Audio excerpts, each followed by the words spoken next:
E aí, para começar, eu tinha até preparado uma pauta, mas antes de entrar na pauta que tem a ver com coisas do livro, essa semana aconteceu um negócio muito grande no ecossistema, né? Tipo, acredito que vai ser lembrado realmente como um novo Mt. Gox, assim, algo que talvez não das mesmas proporções, sabe? Talvez na época do Mt. Gox, percentualmente mais pessoas deixavam as moedas lá. Acredito que sim, nunca vi dado.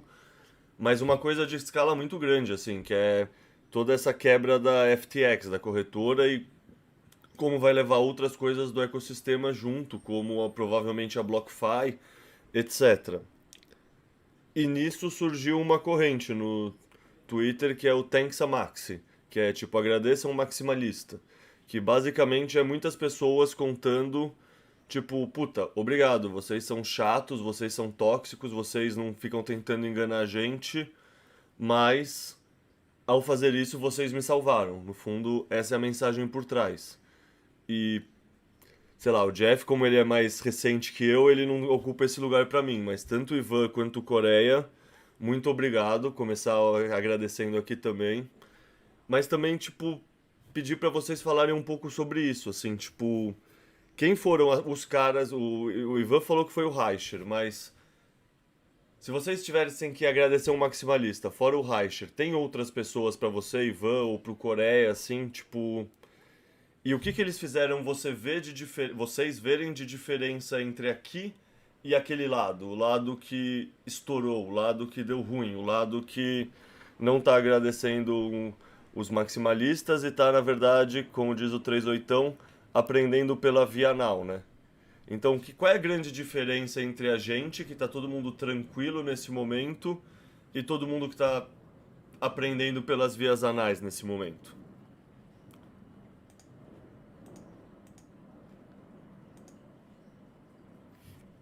Bom, no, eu acho que no meu caso eu tenho que agradecer o Dove, porque ele, ele sempre, eu gosto de conversar muito com ele, porque ele, quando eu estou pensando em ter um pouquinho mais de, assim, meio mais, ser um pouco mais brando em relação à segurança, à privacidade, ele dá o puxão de orelha, então eu gosto muito disso nele.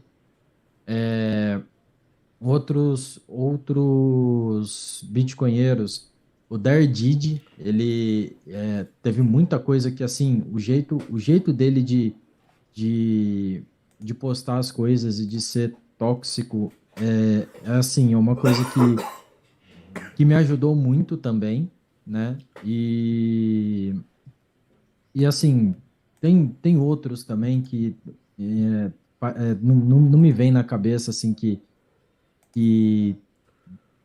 é muito difícil, né, lembrar de todos eles, mas todos têm uma certa.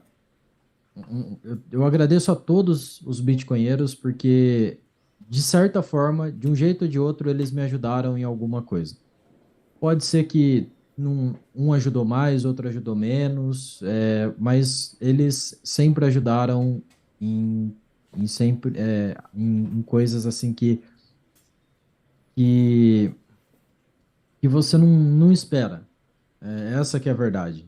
Você não, quando a pessoa, quando você ouve um bitcoinheiro, quando você tá lá ouvindo os spaces do Jeff, quando você tá lá assistindo as, as, as quartas as quartas-feiras lá com o pessoal do Bitcoinheiros, quando você tá ouvindo o Dove comentar, eu estou ouvindo aqui as outras, os outros capítulos aí junto com o Leta, junto com o, o, esqueci o nome agora, que você tá trazendo, assim, que você tá ouvindo e do nada você ouve o cara falando uma coisa que, tipo assim, muda a sua visão para alguma coisa. Eu estava ouvindo o Beat Silva da última vez, que ele estava falando, tipo assim, você traz um cara que ele é. Ele é médico, está falando sobre medicina que não tem nada a ver com Bitcoin, mas ao mesmo tempo tem a ver com Bitcoin. E às vezes você está conversando com ele, tá, você está num tema que não tem a ver com o Bitcoin e você traz alguma coisa deste tema internamente para o contexto do Bitcoin. Essa coisa de você ter prova de trabalho, de você ir atrás e de você buscar saber o que que é verdade e o que que não é, quem me ensinou foram todos os bitcoinheiros. Todos, sem exceção. Você vê o cara, tipo, falando alguma coisa lá e todo mundo indo atrás para verificar se aquilo faz sentido, se não faz. E os próprios bitcoinheiros é que puxam a orelha do bitcoinheiro quando ele faz alguma coisa errada. Isso que é importante, isso que é interessante. O próprio, o, a própria comunidade, os próprios bitcoinheiros, eles são muito, é, eles são muito rígidos com os outros. Justamente por conta que, assim, do contexto de não confie e verifique. Se você falar alguma coisa errada, o cara vai lá e vai puxar sua orelha. Se você fez alguma coisa errada, o cara vai lá e vai puxar sua orelha. E é sempre nesse contexto para que quem tá aberto a entender isso e a compreender que não são coisas pessoais, não são ataques pessoais, são ataques para tipo assim, para você ficar esperto para que você não caia num ponto que provavelmente você pode estar caindo ou não. Se você tem essa capacidade de você enxergar isso, né, tirar o ego dessa, desse, da conversa, do que está sendo passado, você consegue aprender muito, mas tipo assim, muito mesmo. E eu não consigo encontrar outro grupo de pessoas que tenham essa capacidade, esse entendimento, essa visão do que os bitcoinheiros. Então, por isso, hoje em dia eu falo, eu agradeço todos os bitcoinheiros, desde os mais novos, desde do pessoal que está sendo forjado agora, até os mais velhos, porque, querendo ou não, em algum momento eles me ensinaram alguma coisa.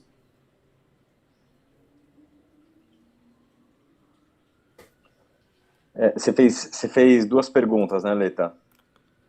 A primeira você falou quem foram pessoas que inspiraram, que ajudaram, né, nesse começo de jornada.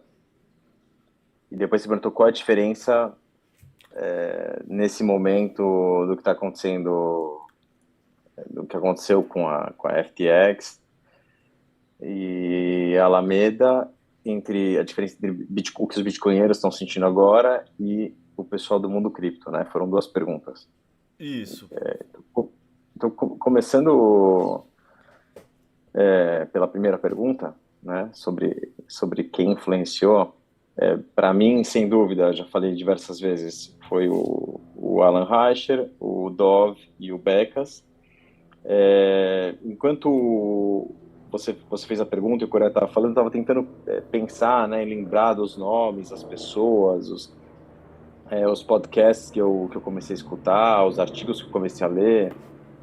E aí eu me dei conta que acho que existe um momento de aquele ahá, né, aquele momento, aquele clique, né, que cai a ficha que você começa a entender o Bitcoin. E depois é quase que uma busca por... Sabe quando você gosta de um artista de música ou de um autor de um livro e você começa a ver outros que influenciaram ele e você só vai encontrando encontrando outros que se assemelham, né? É quase que uma busca por... Ah, tá, ok. Em poucos minutos de escuta ou de leitura, você entende que aquela pessoa fala a mesma língua que você. Existe uma retidão no caráter daquele indivíduo, e é difícil colocar em palavras, mas é quase óbvio que ele fala a mesma língua que você, que ele tem princípios e valores muito alinhados com o que você, como bitcoinheiro, pensa. Acho que, para mim, se assemelha muito a isso, como o começo do meu caminho. Não sei se vocês passaram por algo semelhante. Nossa, sem dúvida, acho que você me descreveu, assim, é tipo, tem a pessoa, ou as pessoas têm aquele conjunto de conteúdos inicial que te dá o chacoalhão, te dá a epifania. E aí depois é você. Não, o que você falou é perfeito. Eu gosto muito de Gilberto Gil. Então, pra mim, eu sempre exploro álbuns diferentes dele, sabe? O CD ao vivo na USP, um, um que chama Brand New Dream, que é um show ao vivo em Londres, se eu não me engano, sabe? Tipo, exploro umas coisas diferentes assim, e é sempre um tesão achar algo novo, só que só reforça a sua admiração pela pessoa e, nesse caso, pelo tema como um todo, né? Então, sei lá, com certeza eu já tinha tido essa epifania por conta, acho que pra mim principalmente Michael Saylor, depois um pouco Ross Stevens, mas sei lá, ler aquele texto do Bitcoin como micélio do dinheiro explode a cabeça de novo, sabe? É um negócio que não é que te trouxe mais, mas expandiu sua visão, talvez. Exato, exato. É uma expansão, mas o primeiro, a chave já foi virada, né?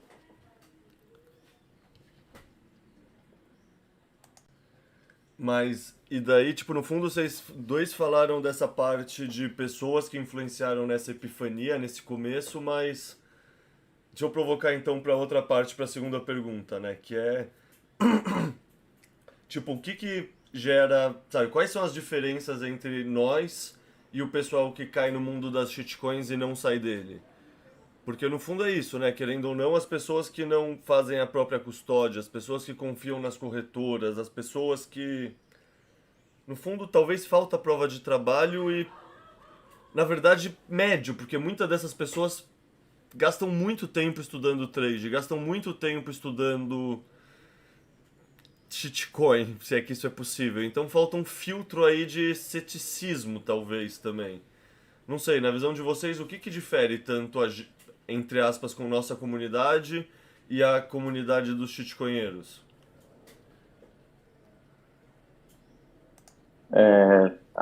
Tirando tudo, toda a diferença, mas acho que uma coisa importante em termos de personalidade que a gente pode identificar, principalmente num momento como esse, é como perfis distintos, né, reagem sob uma situação de estresse e pressão, né? Se os bitcoinheiro mesmo, né, aquele que entendeu, ele consegue responder a uma situação dessas, entre aspas, para ele não é nem estresse, né? Ele consegue respirar e entender que aquilo é ruído, que aquilo para ele não afeta, que ele está pensando no longo prazo, ele entende que ele está correndo uma maratona e não uma corrida de 50 a 100 metros. E do outro lado você vê os shitcoinheiros, né? Ou seja, aquele perfil que quer ganhar rápido, quer ficar rico rápido, quer tirar vantagem, acha que não é necessário prova de trabalho, que sempre tem um atalho, um shortcut para ele sair na frente, com uma resposta exatamente oposta, uma resposta reativa, uma resposta de alguém que ficou triggered, né, que tocou num gatilho e tem uma resposta impulsiva, neurótica, impulsiva, de curto prazo. Eu acho que, a grosso modo, daria para começar por aí a conversa.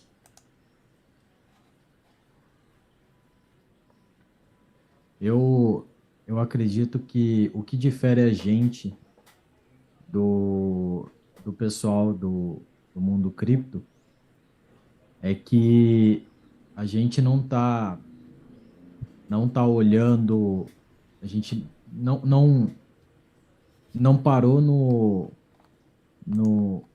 na parte financeira, monetária e econômica do Bitcoin. A gente expandiu isso. E na expansão do que a gente consegue compreender sobre o Bitcoin, A gente é como se você olhasse para o universo e você visse o quão pequeno você é. Então, perante aquilo que você está estudando, perante aquilo que você está entendendo e compreendendo.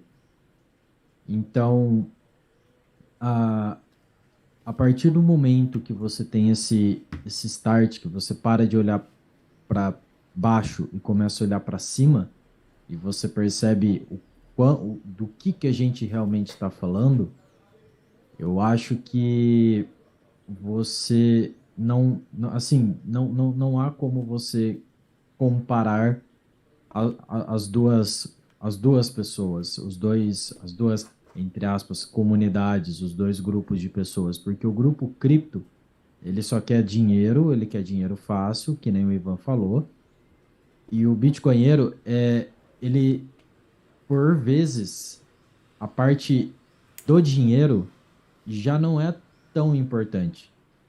É uma coisa que eu comento e que o 38 que falou, o Renato, e que, assim, eu acredito que não é todo mundo, e tá tudo bem isso, mas eu acho que boa parte dos bitcoinheiros é assim, se o Bitcoin falhar, eles vão falhar junto, entendeu? Eles não estão pelo dinheiro, eles estão por algo muito maior do que isso. Você, a expansão, o que você está vendo é muito maior do que isso. É o fato de você ter você ser responsável por aquilo que é realmente seu. Por isso que quando você percebe que, por exemplo, uma coisa que você percebe assim, de bate-pronto no Bitcoinheiro e no shitcoinheiro é que, vamos supor, a FTX faliu. O, o shitcoinheiro, ele vai chegar para você e vai falar, ele vai culpar a FTX, vai chegar e vai falar, não, porque é a culpa do SBF, a culpa ele que é culpado, eu perdi todo o meu dinheiro por culpa dele, se não fosse ele, eu teria meu dinheiro e agora eu não consigo ter o dinheiro porque é a culpa dele. Esse é o perfil do shitcoinheiro, ele vai culpar os outros. O bitcoinheiro que perdeu dinheiro nessas quedas, que tentou, de algum jeito, tirar um yield de maneira errada, ou estava tentando fazer um trade e estava usando a plataforma, enfim. Ele vai olhar para isso e vai falar assim: não, o que ocorreu com a FTX, a culpa é minha, porque eu achei que não iria acontecer isso e eu confiei numa coisa que eu não deveria ter confiado. Então, a culpa não é da empresa. A culpa é minha por eu ter confiado na empresa. São duas visões que parecem muito simples. Muito, assim, parecem iguais, mas elas são diametralmente opostas. Eu acho que é isso que difere o pessoal que é bitcoinheiro do pessoal que é shitcoinheiro, do pessoal do mundo cripto. Puta, o Coreia, genial. Você tocou num ponto que é fundamental, né? Que é responsabilidade. Isso faz toda a diferença, né? Ou seja, escolher e não ter garantias, né? Você ser responsável pelas escolhas que você faz.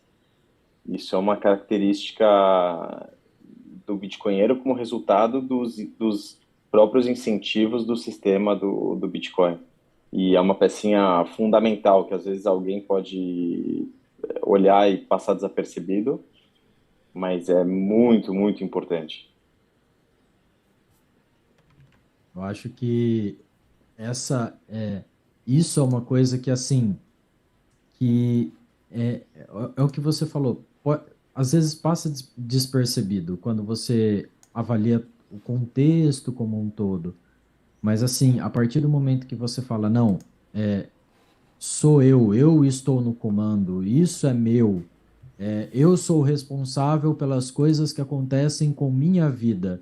Eu sou o responsável por tudo por todas as ações que eu faço e por todas as pessoas que eu acredito e por tudo aquilo que eu não verifico, mas eu confio e aquilo acaba traindo minha confiança. Quando você faz quando você cria esse axioma, você percebe que ao criar isso, ao você perceber isso na sua vida, automaticamente você abre, uma expansão de conhecimento, assim, ela abre para outras coisas da sua vida. Por isso que a gente fala que Bitcoin, que eu falo que o Bitcoin, ele, a partir do momento que você vai estudando, compreendendo, entendendo e indo atrás e vendo e, e trazendo mais informação, é inconcebível que a pessoa só fique nesses três setores, que é setor da economia, setor monetário e setor financeiro. Ele abre, o Bitcoin ele expande o seu ethos para tudo na sua vida. E é até por isso que, né, o pessoal comenta que você entra achando que você vai mudar o Bitcoin, mas no final você acaba percebendo que é o Bitcoin que muda você. Perfeito. Isso vai de encontro ao que eu estava tentando elaborar no começo da conversa, mas agora você exemplificou de maneira exemplar. Que muitas vezes o entendimento do Bitcoin, ele também requer um amadurecimento pessoal do indivíduo, né? Então, pegando um exemplo de alguém que talvez está ainda na adolescência, morando ainda com seus pais, é dependente ainda dos seus familiares, economicamente, e entende o Bitcoin no seu aspecto de dinheiro, né? O Bitcoin como dinheiro, o melhor dinheiro que já criamos na nossa civilização, mas a partir do momento que ele entende, ou que ele aprende por meio do Bitcoin, que ele é responsável pelas suas escolhas, que ele é responsável pelo que ele faz, pelos acertos e pelos erros, e que não dá para ele culpar terceiros, é justamente nesse ponto que eu queria dizer que o entendimento sobre o Bitcoin vai de encontro também ao amadurecimento pessoal do indivíduo. Obrigado, você me ajudou a colocar em palavras o que eu estava tentando explicar no começo. Para mim, o que difere é que quem busca shitcoins são almas fiduciárias. É o ganho fácil através do Proof of Stake ou Proof of Shit. São cantilionários que querem se aproximar, eles querem um pré-mine e viver de informações privilegiadas. É o desejo por poder e influência. E já no Bitcoin é completamente diferente. Eu lembro do meu momento de epifania, quando eu comecei a tatear ou compreender o que é o Bitcoin. E eu lembro do quanto eu me emocionei nesse momento. Eu acredito que o Lita e o Coreia já tenham ouvido, Ivan. Mas esse momento, para mim, esse mind-blowing, assim, cara, eu chorei, cara. Chamei meu filho e dei um beijo e disse que eu amava, porque eu descobri uma ferramenta que eu iria cuidar dele. Então, como o Leta também cita no livro, o Bitcoin ele tem fundamentos. Os fundamentos do Bitcoin têm valor. E eu já carregava esses valores do Bitcoin e não sabia. E quando você se depara com essa revelação, você se identifica. Então, assim, e aquilo, eu escutei de vocês, nos bitcoinheiros. Se o Bitcoin não te transformou, talvez você ainda não tenha entendido. Então, são valores e são comportamentos muito distintos entre essas almas fiduciárias e os bitcoinheiros. Cara, eu preciso ressaltar duas frases que você falou, Jeff, que... Primeiro, sem dúvida é isso. Acho que eu nunca tinha ouvido nessas palavras, mas sem dúvida é isso. Que se o Bitcoin não te transformou, é só porque você ainda não entendeu ele. Nossa, eu não podia assinar mais embaixo. Essa é a primeira. A segunda é essa compreensão que é muito difícil pra gente, bitcoinheiro, porque a gente, e acho que qualquer pessoa do mundo sempre vê a realidade a partir da própria perspectiva, né? Então a gente sempre imagina que os outros são como a gente quando a gente não tá realmente pensando com atenção focada. E é isso, né? Eles querem o Prime. Eles não querem acabar com a injustiça, eles querem que a injustiça favoreça eles. E isso é uma atitude totalmente oposta, na real, né? Tipo, Exatamente. Foda. Eu lembro, Leta, eu fui convidado para um bate-papo, e aí tinha os bitcoinheiros lá e o cara falando do clube de NFT dele, ou o clube lá da moeda, projetinho da vez, em que você paga para ter privilégios. E isso foi logo no momento em que a gente estava iniciando o trabalho do filme O Grande Reset.